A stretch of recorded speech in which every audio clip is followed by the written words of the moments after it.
прошу.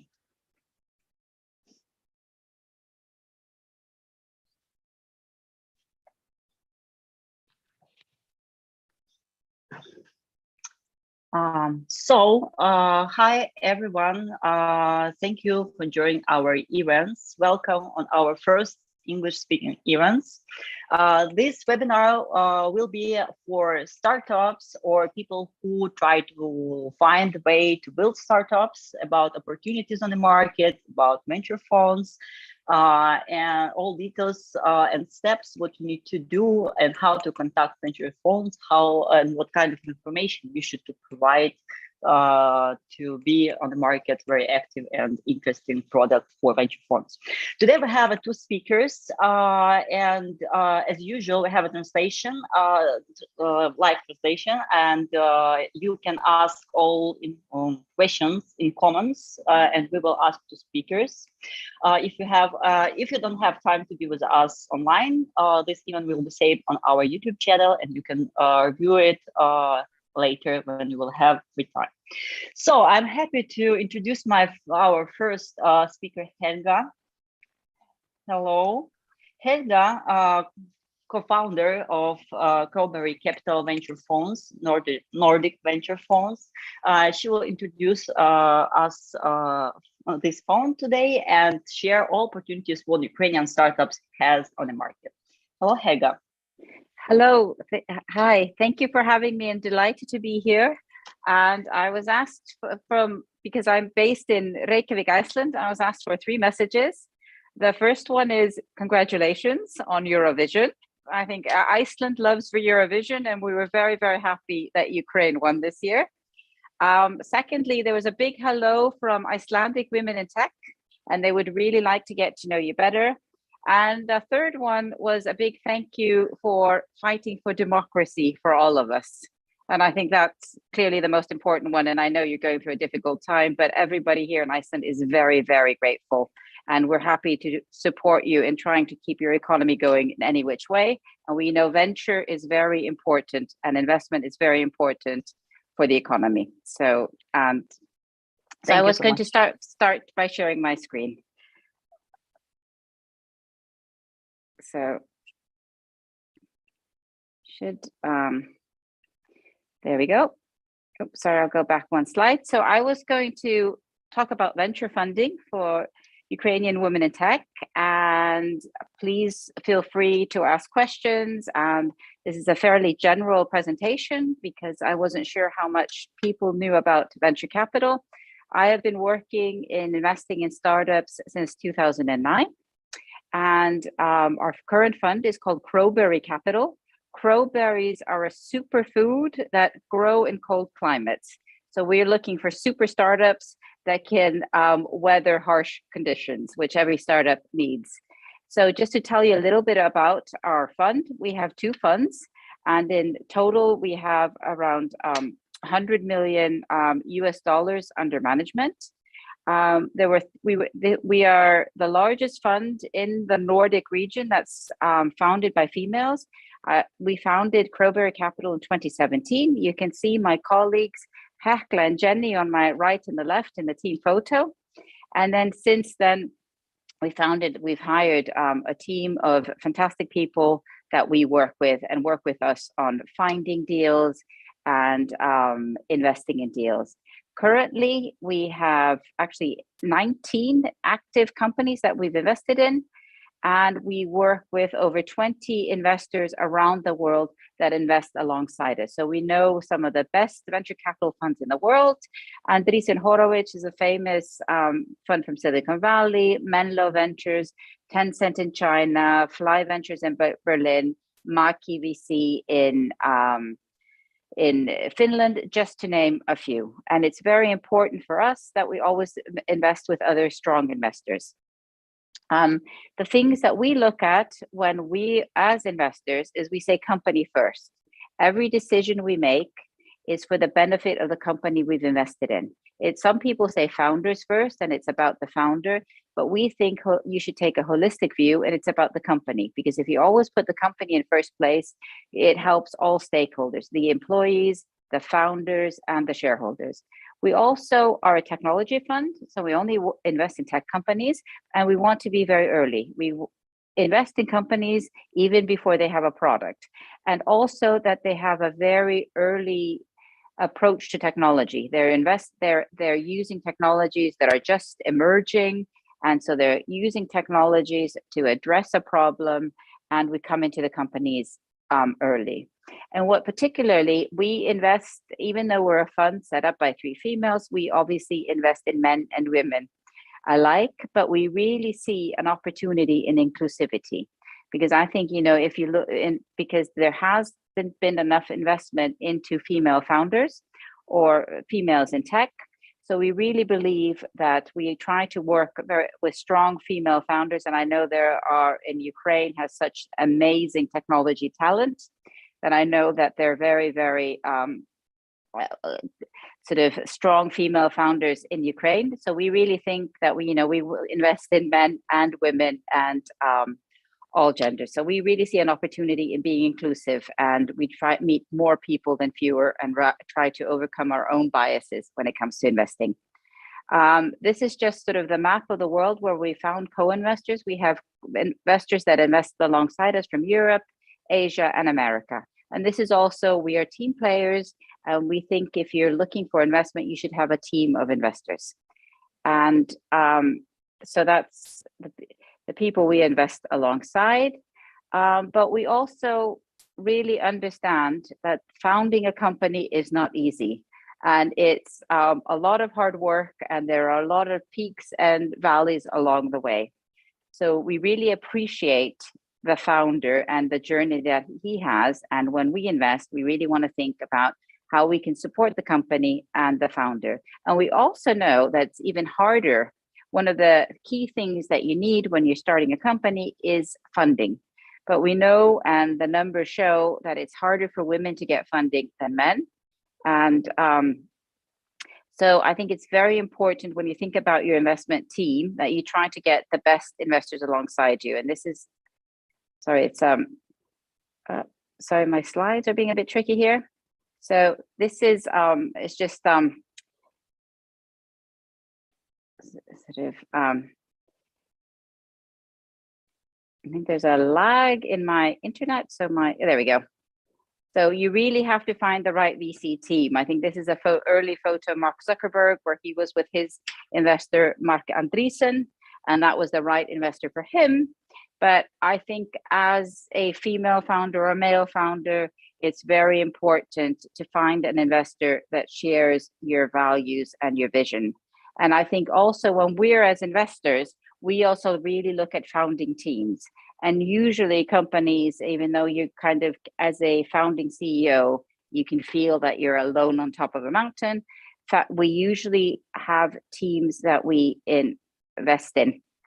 So I think when we meet with companies, a dream team for us is maybe 3 people. There's somebody who knows technology very well. There's somebody who knows business very well. And there's somebody who knows finance and operations very well. And then the investor comes and strengthens them. So I think for us, investment is always about partnership. How can we support the company and the founding team? And I would also think, if you're thinking about setting up a business, it's a lonely place to be. So I think if you can have a strong founding team, I think it usually makes the business more investable and stronger. And then the other thing when you're talking to investors that we think is very important is just having the shared vision. Because when you get a venture capital investor, you usually have to share this vision for at least 5 years. So I think, one of the things is in venture capital is not just about the money, it's finding an investor, it's communicating your vision and finding an investor that shares that vision. And it's at least a 5, if not a 10-year journey. I think the majority of our companies we've invested in, we worked with them for 10 years, and you get an investment and then you build the company, and then hopefully within the next 10 years, you have an exit. Because venture capital funds like ours, we have shareholders as well, and we really have to return the money that they give us to invest. We have to return it with interest to our shareholders in 10 years. So that's usually what the journey from investment to exit is, usually a 10-year journey. But one of the things that, you know, is nice to think about when you're thinking about investors is, sorry, my slides are being a bit, is, you know, what, and this is a very long list, what you should communicate with investors.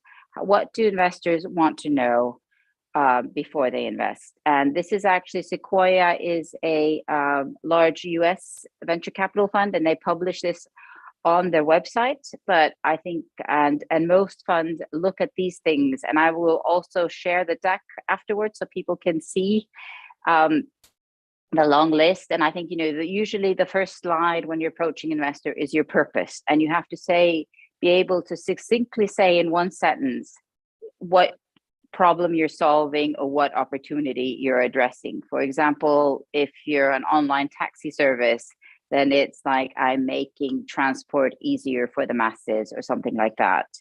And then often the next slide is the problem statement. Describe, you know, what problem there is, what that maybe, you know, for example, if you're doing digital health, you know, you're helping people with chronic, there hasn't been a way for people with, for example, chronic disease to log their symptoms. Maybe that's what you're addressing, to help them communicate with doctors or something.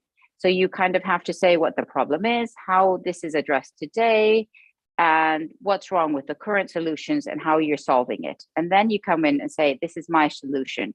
Say that you've worked, you know, why you're solving this, and your value proposition, why you have a unique way to solve this. Why is it compelling? And how will you endure? How are you going to build your business? And then I think very important is, why now? Why is this the right time to launch your technology solution? Why hasn't it been built before? Maybe because the technology wasn't there or the market wasn't there, but now is the right moment. And often as well, then, you know, showing that maybe because I think for investors, timing is everything. The next thing, which I think is a very, very important point, is the market potential. You have to say who you're going to sell your product to and how large your market is. And usually investors want to see, if you're going for the venture capital, they want to see very large markets. I mean, it has to be $1 billion plus. So, or you can say that there's a new market. You know, Sequoia says that some of the best companies invent their own market.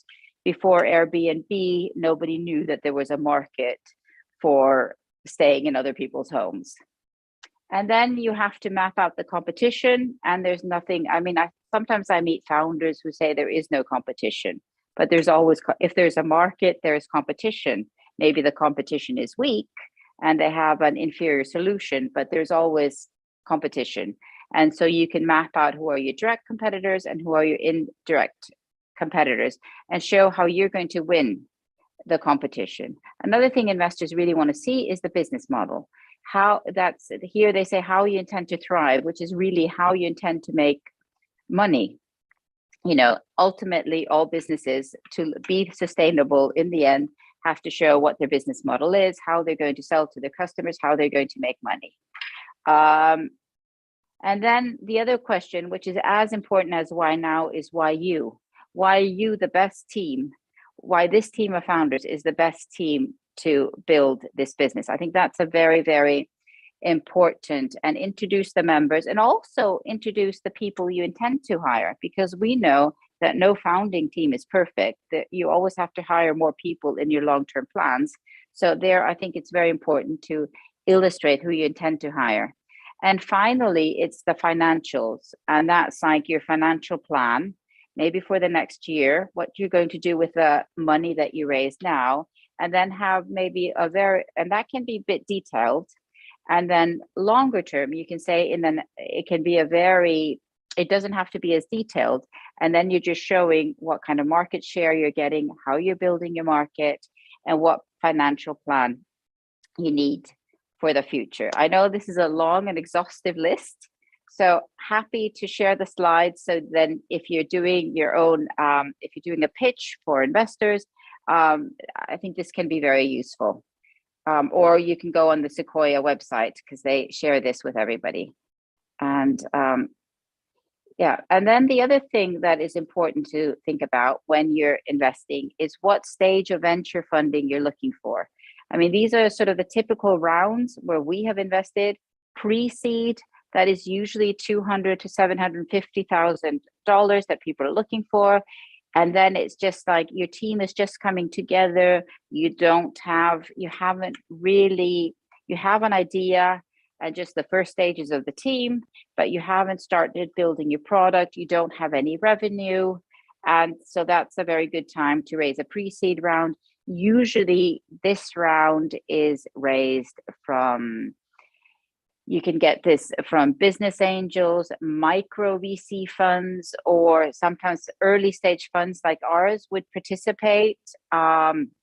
And then something people sometimes call the 3Fs, which is friends, fools, and families. But I prefer the term business angels, which is wealthy individuals, maybe with experience in the sector that you're coming from. They would participate in your pre-seed round. The next round is a seed round, and I've seen these rounds are getting larger in Europe. I've seen them be as high as 8 million, but a typical seed round can be from 750,000 euros to 2 million euros. This is when you have sort of started to build your product, you have sort of proof of concept, but you haven't started to make money. But your team is formed, and you've started to build your product, and you're doing sort of testing the market, seeing if somebody will buy your product. Then you will get funds in the seed like ours. And we, Crowberry Capital, usually invest at seed stage. So then we would put in 750,000 to 2 million euros. We often, when we're investing, we'll put in 1 million euros, and another one of the funds that in our network would put in the next 1 million euros. So that would be 2 million euros. And for those 2 million euros, we would probably get a 20% share of your company. The A round is the next. That's when you've started to make money. You figured out your product, you figured out your market, and you're starting to make money. And so then you take in more money to scale your business. And an A round can be anything from 5 million euros to 20 million euros. And again, you can have one or more funds investing alongside each other. And again, you give away about 20% of your business. And then the B round is anywhere from 8 million euros plus. So B rounds can be very large these days. I think the reason you have so many rounds, I know a lot of founders, they love to build their product, they love to sell to customers, they hate raising money. And I can really understand that. But the reason venture capitalists maybe, or venture funds, just do this incrementally, it's a way of risk managing for the people, for the venture capitalists. Because if you put all your money up front, if you give somebody $20 million and the business doesn't work, it's not a very good way of managing risk. And as your business grows, it becomes more and more valuable. So as it becomes more and more valuable, you have to give away less and less of your equity. In the beginning, during the pre-seed round, obviously, your business isn't worth 20 million euros, even though you'll need it at some stage to grow. So I think this is a really sort of well-versed formula and works really well between founders and VC funds, that you sort of solve a stage of the growth of your business and you ask for more funding. But I know it can be very tiring constantly going out there looking for funding, but it's a part of the sort of risk management.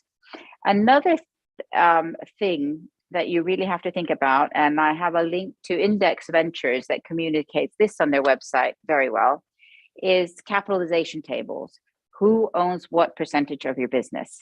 Because I think a lot of investors want to see the founders of the business own a significant part of the business.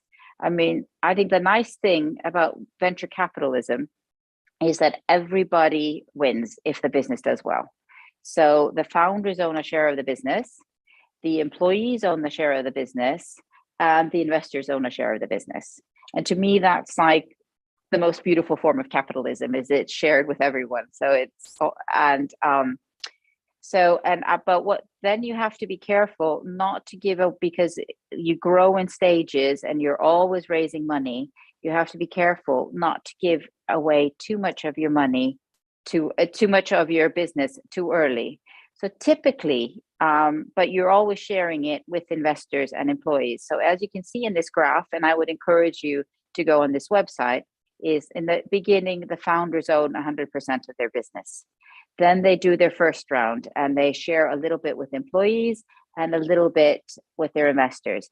And this is sort of a process that continues through the subsequent rounds of funding. So I think this is something very useful, because sometimes if you've given away too much of your business too early, then investors won't invest, because they'll say there's nothing to share with employees and there's nothing to share with investors. And if the business goes well, the founders aren't getting anything because they've given too much away, so, or sold too much of the business. So I think there's a very, if you look across Europe, I think, and the US, I think there is a way of looking at how much of your equity in your business you give away in each round. And I think this is an important thing to think about. And this is something that we really like to talk to lots of founders about. And we have found that women in particular tend to be too generous with their equity and give away too much of their business early on. So there isn't enough to sell it for later stage of investment. So I think this is something to think about. Now, the other thing that happens is once you have gotten investment, then your investor usually becomes a member of your board and helps you think about how you're working. And I think it's also, I see that the best founders that we've invested in always are very good at sharing with the board. And as I said earlier, being especially a CEO of a company that gets investment, it's often a very lonely journey, and your board are the people that can help you.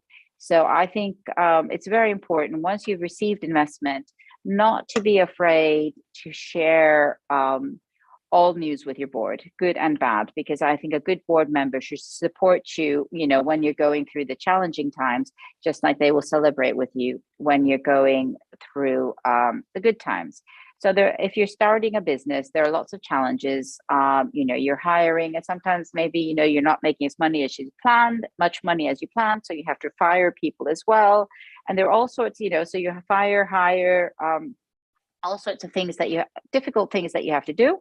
And often there are things that you can't really discuss with your colleagues, especially if you are the CEO of your business. So then I think it's very good to have the board support you in your decisions. Also, once you have received investment, I think the board will expect sort of updates on the progress of the business. And as investors, we have to inform our investors how well or badly businesses are doing that we've invested in. So that's why we ask for sort of information about revenue, employees, costs, and things like that, and get sort of monthly updates.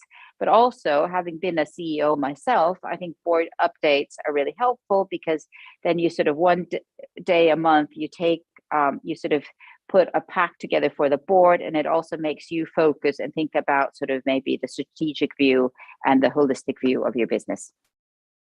And also, I think when you're thinking about which VCs you should get, you should really also think about how that the venture capitalist is your helper, because I think a lot of times people think about venture capital is somebody who brings money and asks lots of difficult questions and can get in the way. And maybe some venture capitalists or VCs do that, but ideally, and I think 99% of investors want to be helpful, because if they're helpful, they're building a better business for you, the founder, and the investor. So, I mean, typical things that your investor should be able to help you with is just, obviously that we all have a goal of value creation. We want to build a more valuable business. But one of the things that they do, and I know we do a lot in Crowberry Capital, is introduce you to other founders. All the companies we've invested in, they meet up once a month, either on Zoom or in person, but given that they're in many different countries, we usually meet on Zoom.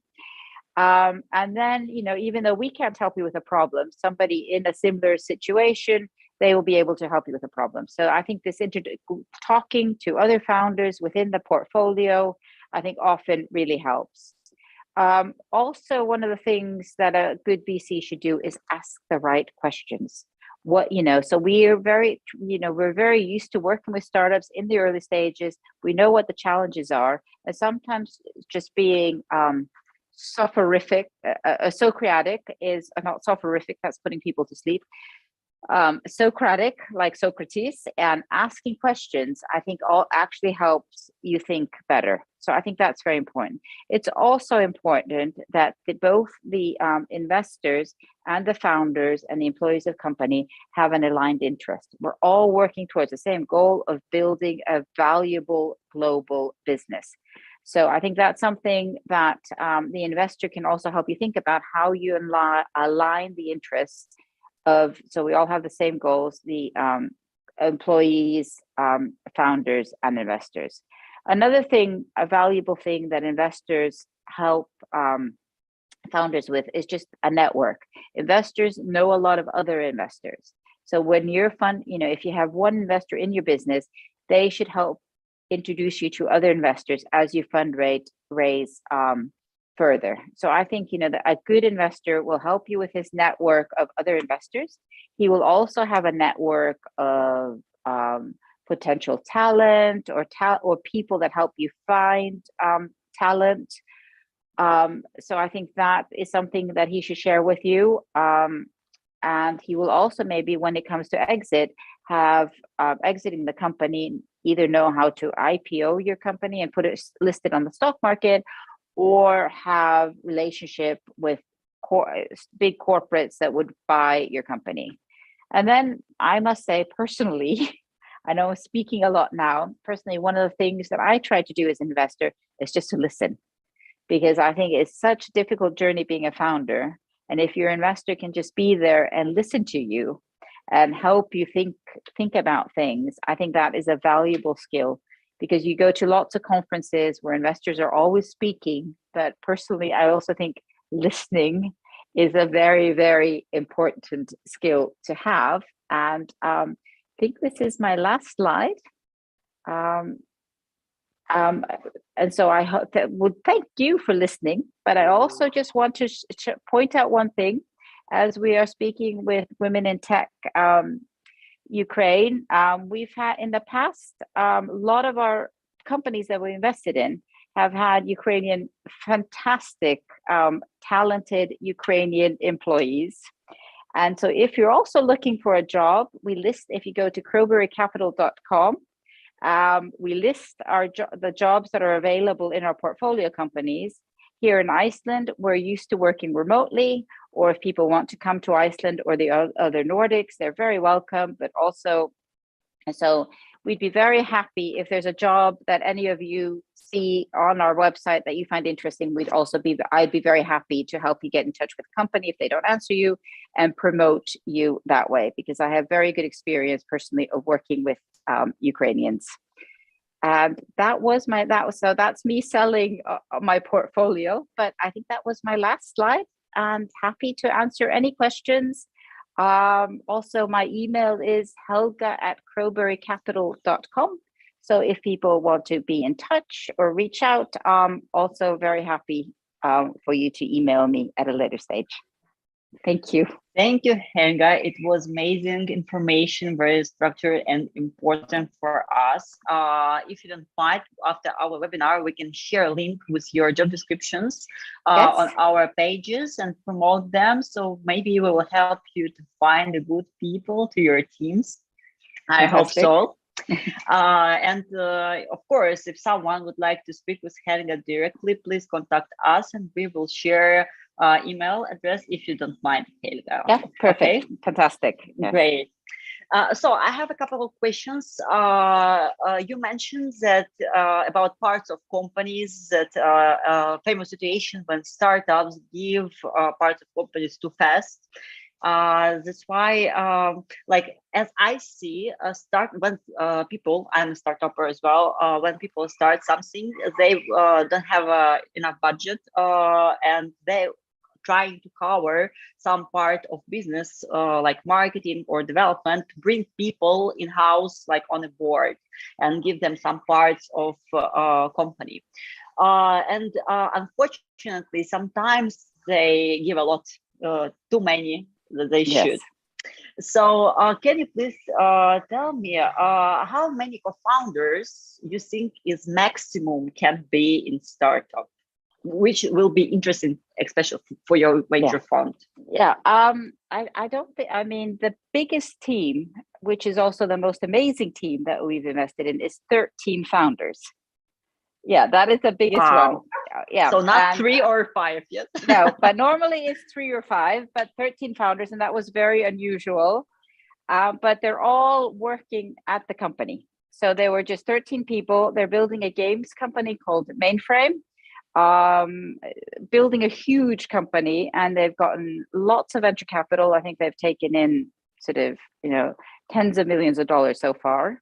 But because they were 13 hardworking people, and they were all at the company. So that's why, and I think the first 6 months they were all working very hard. So, and they've all stayed with the company now 3 years on. So I think if you have a lot of founders, you have to make sure that they're there for the whole journey.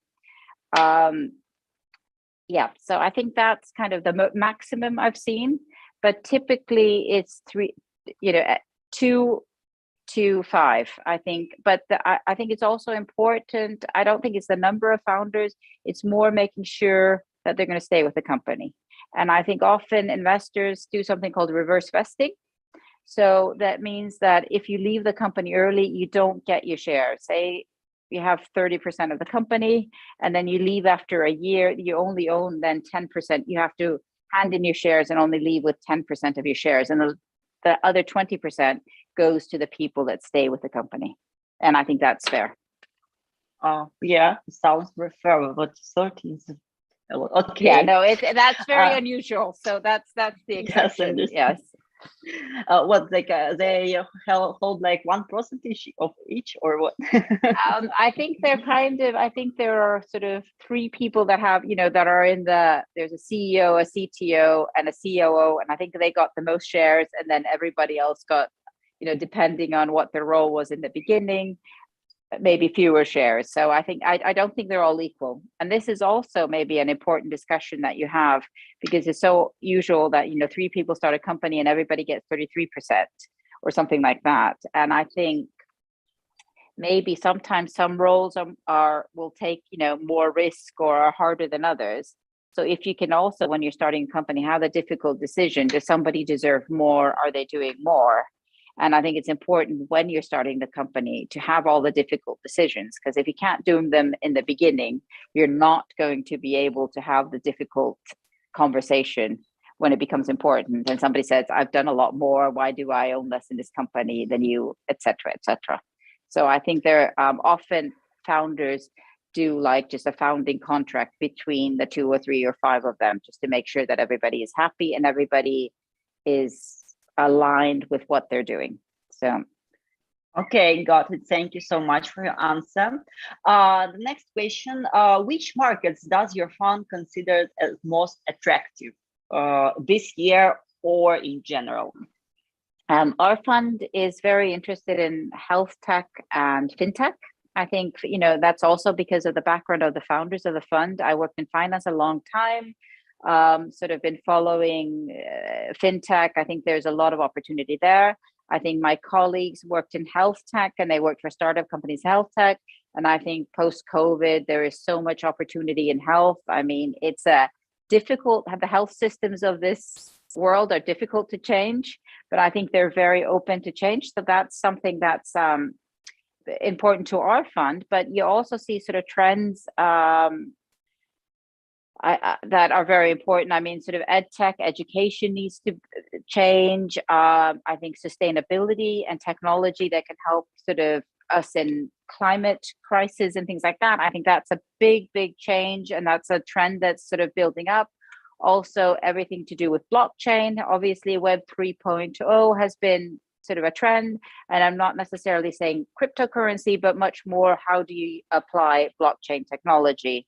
So I think these are all kind of trends that we see going forward. And I think health is going to be, it's taken a long time to change, but I think there's a huge opportunity there. Thank you. I'm totally agree about health segment. Yes, good. Okay, Hilda, we have a question from person who is watching us currently now. The name is Alexander. He is co-founder of company AgriLink startup. And Alexander asked us, I will appreciate for telling us more how accelerations and fundraising programs work in Europe, especially in agriculture or food tech. Thank you for that. Okay, but that's good question. So I think there are a lot of accelerators in both agriculture. I think agri-tech is like a theme that's very important, I think, these days, and food tech. I know there's some really good accelerators in the US as well, like Techstars does a special food tech accelerator. But I think also I've seen in Silicon Valley, I've seen a lot of food tech accelerators. I know there was one in Berlin as well. So I think that could be because there is a company that we've been following that went to a food tech accelerator in Berlin. So I think in Germany, they're thinking a lot about food and agriculture. I think Denmark is another country that does some accelerators in these areas. I don't have the names currently, but I'd be happy to share them if he wants to reach out, and I'll find out more about them. And I can ask some of our food tech portfolio companies which ones they know. But I think that's a good question, because I think food technology is really something that's growing, and that's a big trend, and how you minimize food waste as well. I think that's something that's going to be very important. Okay, thank you. Yes, if you don't mind, we will text you in your email with the question. Perfect. Yeah, yes. Great, thank you. So I have more questions, if you don't mind. Happy to. Let's imagine I'm a startup in fintech, and I would like to apply to your venture. Mm-hmm. What kind of steps? How it started? How can I apply? What should I show you firstly? Just pitch or something more? What do you expect to see in your in pitch? Like how to say? What kind of stages we will meet if we will start to communicate? Yeah. Often people just reach out for a cup of coffee. You can have a Zoom coffee if you want. So we do that a lot. But also companies reach out to us and they just send sort of a little introduction and a little bit about the company. And that's maybe the first thing that we have. And then we usually, and if it fits with our strategy, then we will do a half an hour pitch meeting. So we either meet in person or on Zoom if it's in different countries and things like that. And that's in half an hour. And then usually, and I think I put some in the slide, the kind of things that you have to have, like, a sentence about what you do, the problem, why now, why you, and all those things.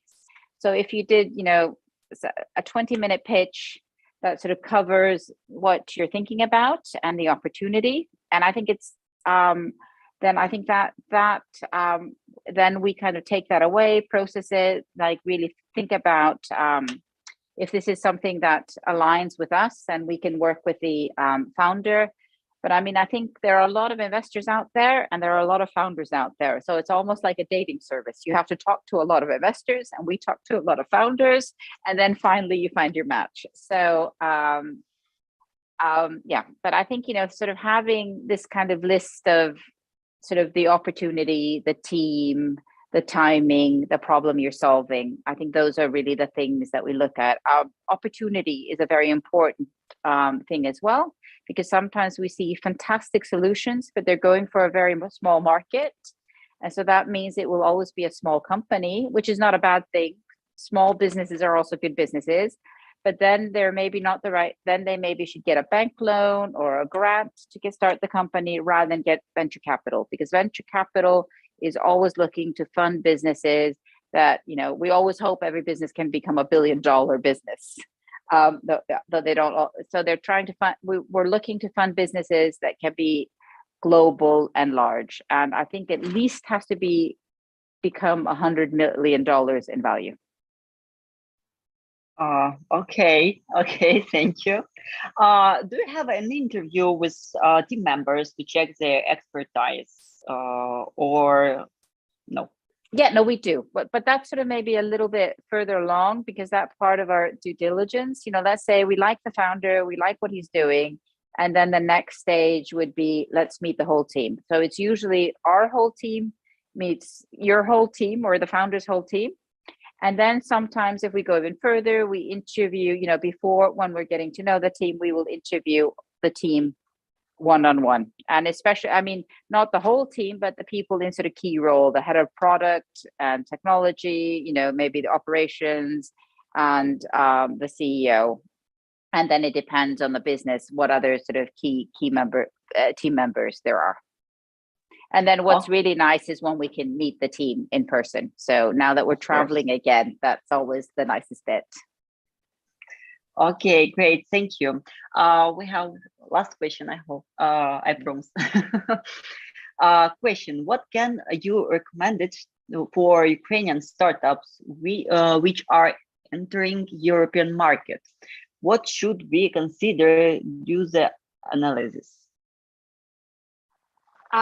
Good question. It probably depends on which market you're entering, but I think it's also just becoming, if you're looking for funding, I think it's often very good to become part of the ecosystem and just reach out, join, like the question before, join accelerators, join online events, join live events. Try to get to know people in the beginning. Because, I think one of the nice things about sort of the startup economy, just like, Ukrainian women in tech are working together, I think it's a very collaborative economy. So I think that's also become part of a group of people. But if you're analyzing the market, it's difficult to say because it depends on which market you're looking at and what kind of information. But I think, obviously, there is so much online information these days that you can get a real good sense of where the market is. Also, another thing is trying to contact your key customers before even you start selling to people. People like to help startups. So, if you want to sell to Nestle, can you talk to an employee at Nestle and just ask, how do you sell to Nestle, or how do I sell to Volvo? And just try to understand the businesses that you want to as your customers, and do it early before you become a threat, and not as a salesperson, just getting to know the business. And I find if you call people, they're always very, very helpful. Okay, thank you so much. I think it was the last question. Okay. Helga, it was very informative, and we are very happy to have you on this event. I hope it's not last. It's first, but not last. Exactly. Yes. Yeah. So, people who are watching us now, please subscribe on our Telegram channel or Facebook page, and everything what we discussed today, we will share there with presentation, links, and everything what you need to have. You will have it if you will subscribe. Everything will be there. And of course, if you would like to connect with Helga, please contact us and we will help you to do this. Thank you, Helga, very much. Thank you so much. Now, guys, so we are starting to our second speech today. Today, Elena with us. Hello, Elena. Elena, founder of ACCA Innovation Startup Entrepreneurs Accelerator. And today she will share with us ecosystem of Ukraine and what kind of opportunities Ukrainian startups have on US and Poland market. Hello, Elena. Hi guys, can you hear me? Yes. So first of all, my appreciation to the first speaker.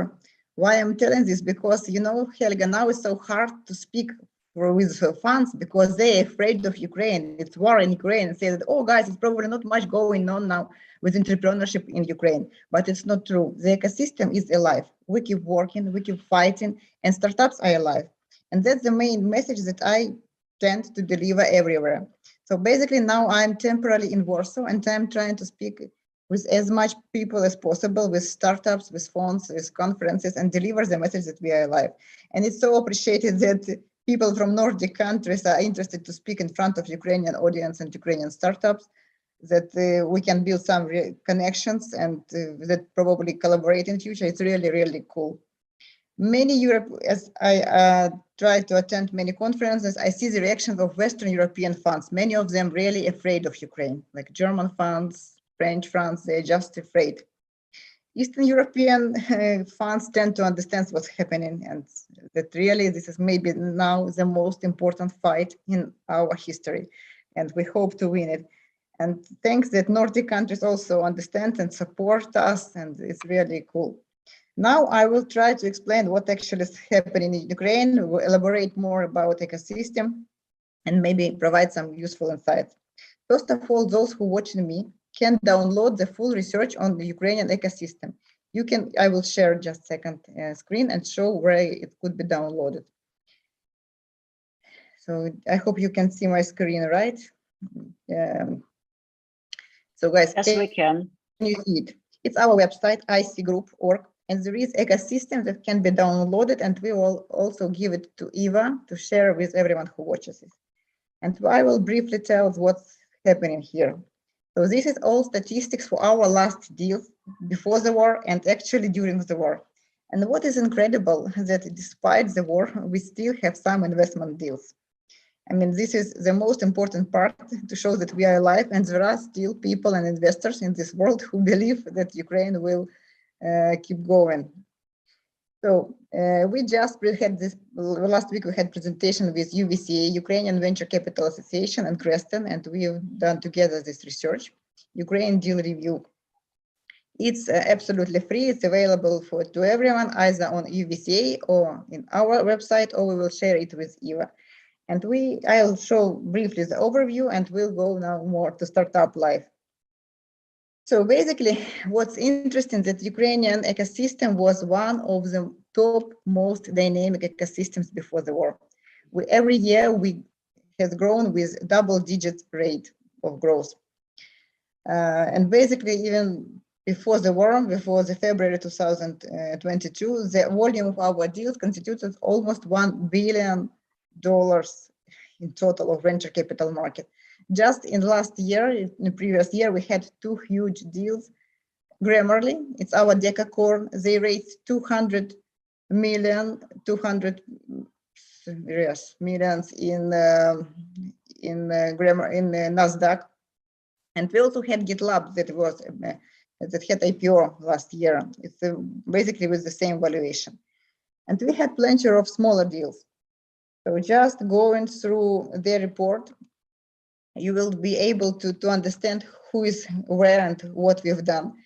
This is just, we will not go through the whole numbers, but this just indicated how actually we were growing round by round from year to year until 2022. So almost 800 million volume of venture capital market. Of course, when it happened, we were all shocked, and who knows what will be, because the reaction of the market is like, we are scared, we are afraid to invest. But thanks for our friends who still believe in us. Even in March and April, we had at least those deals which we know and which is our startups. We had 8 deals. 4 deals were made by seed venture partners. I will give the names because in my world, they're heroes who keep investing. And in April, we had 4 deals with, ecosystem had 4 deals with GIG venture partners. The point, of course, was that all of them have Ukrainian founders who understand Ukrainian ecosystem and who believe and who could keep investing. And in April, we also had 1 private equity deal with IT and outsourcing. It's Horizon Capital who invested in Miratech company. So despite the war, by the May, 2022, we understood that some smart and really risky, really venture investors will still keep investing. That's the main message, because what I understood traveling across Europe, people here somehow don't differentiate between private equity deals and venture capital deals. But venture capital deals, it's risky by the nature first, and second, you cannot destroy venture potential so easy. All intellectual products, all startups, all software is on the server. Even if Russians can destroy our buildings, our culture, or our physical heritage, physical dimension, they cannot destroy our servers, because everything either on server of Google, of Amazon, of Microsoft, of anywhere. And it's not that easy to destroy a venture ecosystem. And in fact, we believe that venture ecosystem and IT as the whole industry will be the most important part in the future, because it's the most resilient industry itself. We will go now to the next slide. I will show that mostly 80% or even 90% of IT companies, they resumed their work to the previous levels. And all our startups, they keep working. Yes, it was shocked in the beginning, but now they come to the point where everyone works. And it's crucial, it's important to understand that despite the war, in different situations, in different conditions, either in Ukraine or relocated or somewhere, we keep working. So now just coming to more practical issues. So here in this report, everyone who will be interested can find numbers and disclosed information on all important deals that we had. So with the names, with the funds who actually invest in, it's absolutely public and available. So I will not go through the whole numbers. I want to make it more entertaining, but I want to go to the point actually, which we created for our startups. So guys, page 17, it's actually our section. This is me, hello. How we see ourselves now. We are trying to keep our ecosystem alive and support all our startups, because now we cannot do typical acceleration program. It's hard. Startups are traveling, someone evacuating, someone relocating. So it's really difficult. So we dedicated ourselves to looking for any possible opportunities to our startups to show off themselves, to participate in the world ecosystem, to be present and alive. And here are the page 17, 18, and 19. It's all different types of programs, scholarships, grants that we have found for our startups. So maybe those of you that already heard that there is a Google Startup Recovery Fund. You can go into the Google website, or it's also, you can have a link on our Facebook or LinkedIn pages with this program. You can apply and get grant, just equity-free money to support Ukrainian startups after due diligence and interviews, of course. Best startups will be selected, and 50 startups will receive $100,000. Also, there are now free services from Amazon, Binance, and Bitpanda, and they all described here. Next week, we are hosting in Wrocław Wolf Summit. Wolf Summit is one of the biggest Polish events in the tech ecosystem for startups. And this year, all Ukrainian startups are invited to be present and participate for free. So those of you who are somewhere in Europe are welcome to register. It's not too late. You still can register, and you can arrive to Warsaw and participate and make some connections. Also, speaking about links, they are all in our either IC page, in Facebook, or in LinkedIn. So here also, we found all other programs that now are available for Ukrainian startups. So those of you who are interested, please download the report, or either from Women in Tech, or we will share it anywhere, or from our website. There are many initiatives. Of course, I mean, it's just support. It's not like it was before, but we will make through all these days, and it will be easier. Now, what else I wanted to share? Let me close it. Speaking about Ukrainian ecosystem. I hope you see my screen.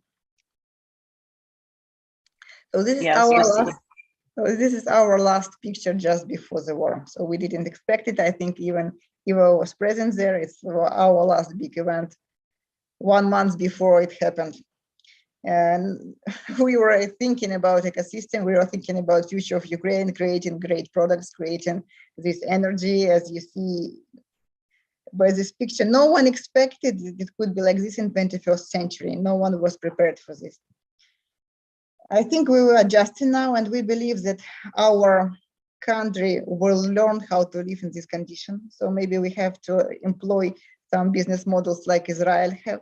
So be tech country and be strong country and be militaristic country. And we hope this will help, because we understand even when the war is over, if you have the crazy neighbor, it's always there and you cannot just take it away from the earth, unfortunately. Otherwise we would have. So we will briefly go about the most important and maybe emotional part, how our startups work. We will not go through the whole presentation, but I will be happy to answer any questions that you potentially might have. So speaking about Ukrainian ecosystem, as I said, it's about 500,000 people who work in IT, digital, advertising, or anything that is connected in internet. And it's quite dynamic. And in fact, we will, for instance, compare, and if we combine all people in Poland and Ukraine who work in IT, it will be more graduates than actually in US. So those who get master's degree in IT in those two countries, in number and in quality, they are higher than the United States.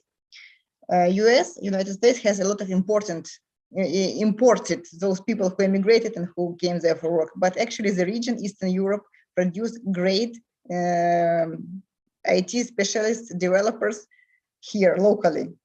And if we combine those minds, those brilliant minds of people and some capitals from venture funds and or from United States or from Europe, everywhere, we can grow here a really decent, great ecosystem in the future. And we believe it will be quite strong. And that's why we actually invited everyone who is interested and who can understand this to grow the future together. And we appreciate a lot of Polish ecosystem who understands this and who keeps investing. As I've met several funds here who has investments in Kharkiv startups and Dnipropetrovsk, so they know pretty well the landscape of Ukraine. And I believe now taking this chance, as we are now all abroad, Eva is abroad, I am abroad, all of us traveling, we need to build these stronger connections between Ukraine and all European ecosystems and make something together. So this is some numbers. I will just tell a couple of these. So Ukraine produced already about 10 unicorns. And we have more upcoming. And I believe that despite the war, they still can raise finance because most of them incorporated somewhere in Delaware or in another jurisdictions. And many of them, they have headquarters in somewhere in Europe or United States and having R&D offices in Ukraine.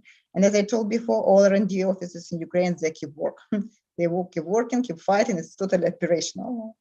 So now we have about 10 unicorns, 5 active, 7 unicorns to be this year, next year or sooner. And we are supposed to help them. Then we have about 3,500 of, let's say, 4,000 startups of early stages. These are only registered startups, registered that already in database, that can be seen, that can be checked, that can be in due diligence. So maybe it's even more. The main numbers also, it's about 50,000 people working in startups from those who works in IT. So it's quite significant, even if we compare it with any other country in Europe. So just what would be crucial to tell this? So ecosystem, before the war, we had ecosystem all over the country. I mean, not only like Kyiv, only developed or somewhere else, because it was widespread in Lviv, Odessa, Dnipropetrovsk, Kharkiv, almost everywhere we have very developed IT industry with regular rents and so on. We will see what happened after the war. Well, I think we will recover it.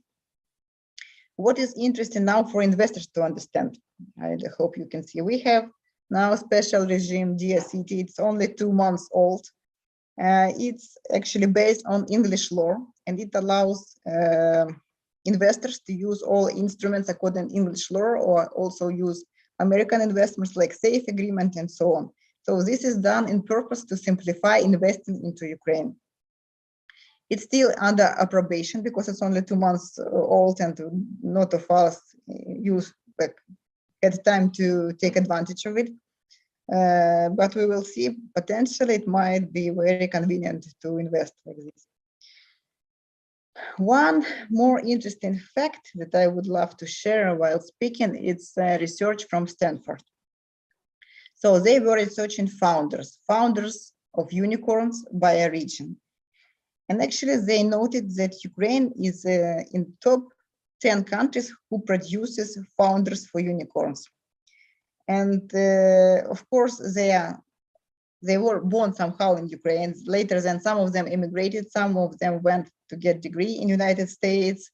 Some of them had to relocate it for the work, because when you grow in unicorn, you had to take somewhere to be closer to American venture capital ecosystem. But we can compare, for instance, even Ukraine and Russia. It's having a small Ukrainian territory in comparison with Russia. We have the same amount of founders who can produce unicorns. For instance, those companies as WhatsApp or PayPal who had Ukrainians on board, they are famous, so we didn't speak about them so much, but actually it's important to know that Ukraine has this intellectual capacity. Just to get more numbers, it will take, for instance, 7 startups on later stage in Ukraine. Later, it means they already like series A, B, C, D, G, or even somewhere later, or an exit. So it's just selected startups. And the value of them before the war was like $20 billion. Yes, some of them experience a drastic change. For instance, those who in e-commerce, who are in this sphere, but we believe that they will recover because there are signs of recovery to that. And as I told before, we had companies that are listed in the NASDAQ, several companies. It's GitLab, and it's also Deposit Photos that was acquired by Vistaprint. And we believe that in future we will have more, because look at just some famous tech companies, which are, you can see it here, which are famous in the world, but people don't know they are from Ukraine. For instance, Clean My Mac, it's a product of MacPow, which has a region in Ukraine, not only a region, but the whole office and founders in Ukraine. Or for instance, we have Reface. Reface, they were in the top of Apple Store for 1 year almost. It's the #1 position. This is application for changing faces. It's also Ukrainian one. So I can go by company, but it's interesting to know that many companies that are quite famous in the world, they have someone from Ukraine or even Ukrainian region. These are companies, just to, again, I selected several of them. I don't know, can you see the faces? Just prevent me a little bit. These are top selected 30 companies, like later stage startups, that have potential to become unicorns in the next 7 years. Several of them already had great exits. For instance, they were bought by Americans, by Qualcomm. This one, can you see? Augmented Pixels, they recently were made by Qualcomm. Apostera recently was bought by Audi, by Harman. So we have a number of exits just before war, and even now I hope we will have. This is to illustrate that we were growing steadily.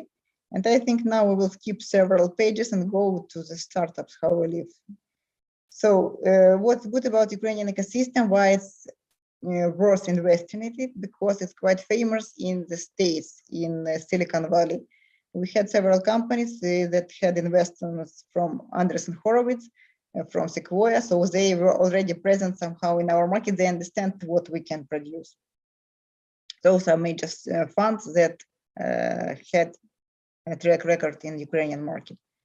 And now speaking about startups, who work and how they work. Indeed, yes, it's hard times, but everyone tries to keep working. We work in different conditions, you know. Some of us learn how to work in bomb shelters.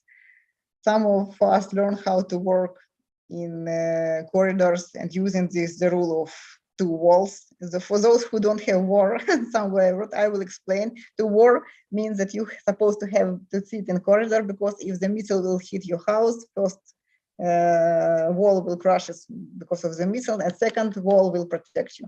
Yes, guys, unfortunately, we are now in this situation when we're supposed to know this. And when we're trying to work from home, we're sitting somewhere when trying to find safe place at home, you know? Instead of just doing our work and live normal life, we're supposed to take also care about our safety. To me, it's hilarious in 21st century, but it is what it is. And actually, we want democratic world to see how we are doing our job, to keep working, to produce products, to keep our economy alive. And no matter what, we are not sitting and not waiting until the war will stop, not waiting until it's over, because we understand even if Russians go away, it's not always over. I mean, the Russia is there. So please appreciate our efforts to build our economy, and we are not stopping, and it's alive.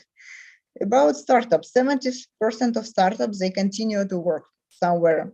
We have a story of startups who run away from occupation, who run away from Melitopol. They were our startup in a previous accelerator, and I hope they are now more or less safe. We have startups that they already alumni from Y Combinator. They're just brilliant guys with American experience that with huge track record, but their houses were destroyed. They had houses in European and it's totally burned out. So now we are in a situation where we not only have to restart our startups, but we are restarting, many of us restarting our lives, you know, because we have to find new place where to live, find how to rebuild, you know, the life, and to keep our families safe. And despite all those difficulties, we are working. Some of our startups decided to join IT army, and some actually are physically in the army. It was most of them their decisions, their passion to defend the country, and they dedicated their time and life, and some of them put their startups on hold. So what is IT army? It's a very special phenomenon of Ukrainian startup ecosystem, when actually best developers, hackers, IT guys, they just creating this community to hack Russians' websites and get information what's happening there. And it's probably first time in the history when IT is so important during the war, and it's so organized even without real hierarchy, because IT army is totally flat structure. It's everyone who wants, they join it and they keep to work on it. We understand the importance to getting this information because you know, we had the names of those people who created Bucha massacre and so on. And we know that no one will investigate it unless we will do it ourselves. That's why people from IT who sacrifice their time to get this information, to hack Russian websites, they really contribute a lot to the future victory and to this war. These are just our startups to see how Ukrainian startups look now. So these all of them are somehow connected to our accelerator. The geodesign is startups in data analytics and artificial intelligence. And of course, the leads Agra startup. All of them decided to join the country and to defend the country. But when they're back, I hope we will be able to find resources to help them relaunch their businesses. And this is female leadership. Our female startups, all of them, were in our accelerator. I think probably my colleagues from Women in Tech even know them and seen them. So what is special about female leadership? You know that females, that ladies, women, they now can leave the country to be relocated, to stay somewhere in safer place. But those who I know, leaders of Ukrainian startups, females, they decided don't leave. They decided to stay in Ukraine and participate and contribute to the war. The first page is Natalia from Ivano-Frankivsk, our startup from Miore. She decided that she is not going anywhere, and she totally pivoted her startup. She put aside a little bit her clothing production, like sustainable clothing, and totally contributed and totally pivoted to create ammunition for the army. And basically, she goes back and forth to Poland to buy new necessities and actually come back and create ammunition. Second startup, Moose Creators. This lady has a music startup. It's a platform for creating music for and promoting artists. What's interesting about her that she has actually friends and part of the family abroad, and she can be easily relocated. She has a great place to stay. I don't know, somewhere in Europe, in Switzerland. She decided totally to stay in Ukraine, in Kiev, the whole period. She never went to go anywhere, and she is helping actually in rescuing animals, cats and dogs. Can you imagine rescuing cats and dogs in Bucha and Irpin? And she's been there. So, and she's collecting money just to save the nature, you know. Even before, when she was an Accelerator, most of the time she was half of the time abroad. She wasn't in Ukraine. But when the war started, she can leave, but she stayed in Kiev helping. I mean, this is very special about this female leadership, because female leaders, like women who create startups, who dare to create companies, innovative companies, risky companies, because we don't know what will be the outcome with the startups. They behave the same even during this risky situation with the war. They still keep being leaders, that they are not afraid to stay in this risky situation, and they not leave the country, but they contribute. And they do it on their call of the heart. You know, no one forces them. They can easily be in safer place. So they decided to contribute. And the third startup is our startup from our first batch from the spring 2020, Teresa Popel. This is beauty startup, but what's interesting about Teresa that she is champion in organizing amount of trucks with humanitarian aid that were sent to Ukraine. Now she is also in Ukraine. She stayed for a while in Przemysl, close to Ukrainian border, because it's the most convenient point where she can organize those trucks. So that's the story of female leadership in this war. I don't think there are many stories like this in the world, because, you know, yes, they now are busy a little bit. They are pivoted, they are tech companies, all of them dedicated for a while, several months, just themselves to contribute to the country and to the victory. But they are so strong that I believe the future is in their hands. And I really ask the whole European community to give us resources and connections and European funds to help those ladies to relaunch their businesses and to grow their businesses. I believe that now, how we say it, we shouldn't say that we are stress resistant. You know, we can just put in our CVs that we are Ukrainians. It's enough. Really, because during this situation, we will keep doing whatever we can. That's the story of those startups who are personally in my accelerator. I'm in connection with them every day. And actually, I have also some videos of our main startups who are decided to fight.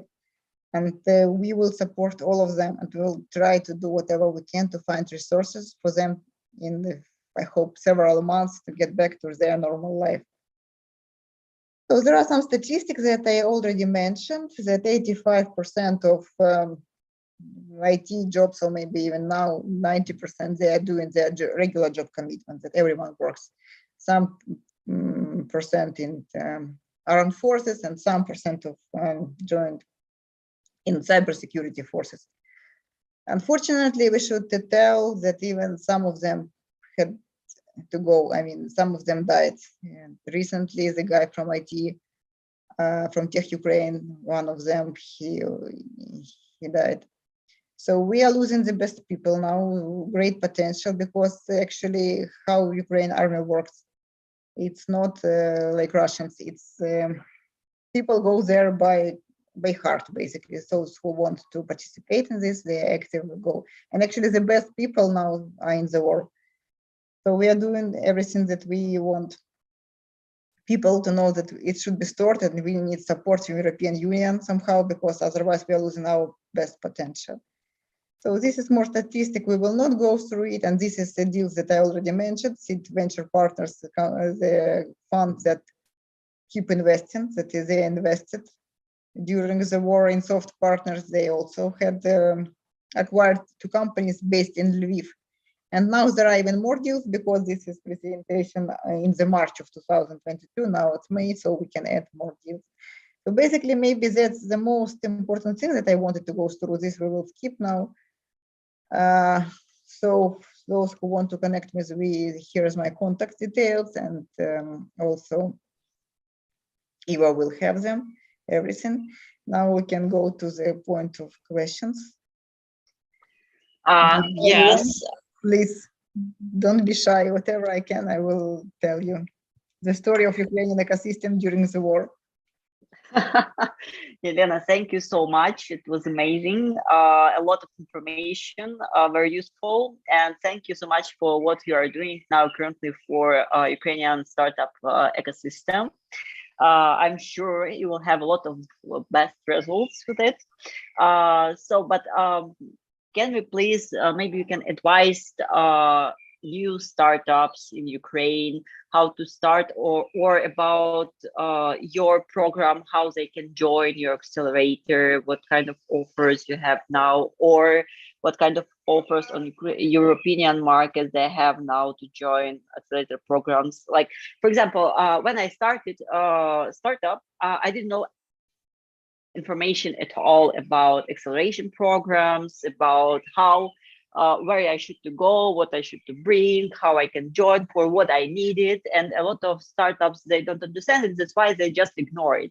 Maybe you can share a little bit more about your program, how it can help to startup potentially, or even now, to understand what they should to do in this situation. Not really nice and easy. Okay, I'll explain. Maybe it's even better just to share our screen. Please describe description of what we have in the program in our website. Of course, we were more active before the war. I don't know when we will have next batch. Will we be able to do it this year or not? But those who were interested to participate in the program, Acceleration for USF, it's totally described. It's in Ukrainian for Ukrainian startups. What we had in the program. It was 3-month program with pre-entry, knowledge building, mentoring, boot camp, and then pitch day. So this description you can see on our website. Before the war, we used to have 3-month batches with classical demo day and pitch day, and with access to Ukrainian community and international community or investors. Now, temporarily, we are on hold as our team is all over the world and we don't know how it will be. But there are many online programs for those of you who have time and inspiration to participate in it. You can find some online program.